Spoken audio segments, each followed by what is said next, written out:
Hello everyone, আসসালামু আলাইকুম।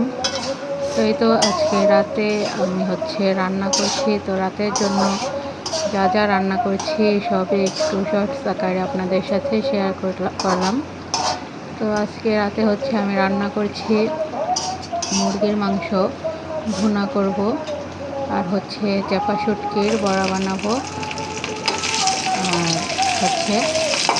পোলাও রান্না করব। তো প্রথমে আমি মশলাগুলো সুন্দর করে কষিয়ে তারপর মুরগির মাংসটাও মশলার সাথে সুন্দর করে অ্যাড করে দিয়েছি। এখন আস্তে আস্তে কষিয়ে নেব।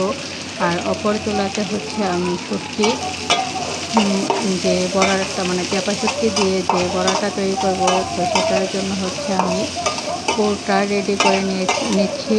তো প্রথমে শুটকিটা আমি তেলের উপরে ভেজে নিয়েছি। এরপর পেঁয়াজ আর রসুন একসাথে দিয়ে আরও কিছুক্ষণ ভেজে নিয়ে এখন এরপর হলুদ, মরিচ, লবণ সব কিছু দিয়ে আরও কিছুক্ষণ ভেজে নিয়ে তারপর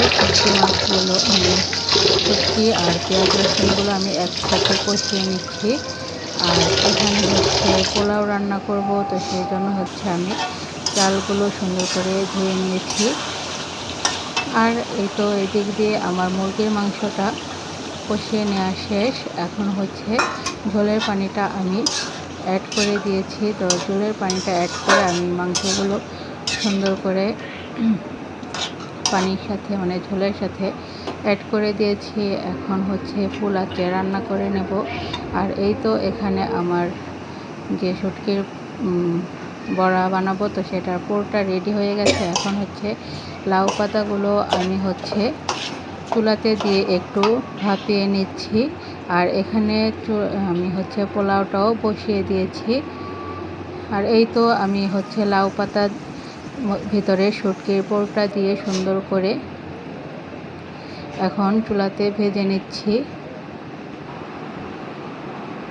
তো এই তো আলহামদুলিল্লাহ আমার রান্না বান্না কমপ্লিট। তো আজকে রান্না করলাম মুরগির মাংস ভুনা করলাম, এই তো চাপা শুটকির বড়া বানালাম, আর সাথে আছে শসার সালাদ, আর লেবু, আর রান্না করলাম পোলাও, সাদা পোলাও আর কি। তো এই ছিল আজকে আমার রাতের রান্না বান্না। তো ভালো থাকবেন সবাই। বাই বাই, আল্লাহ হাফিজ।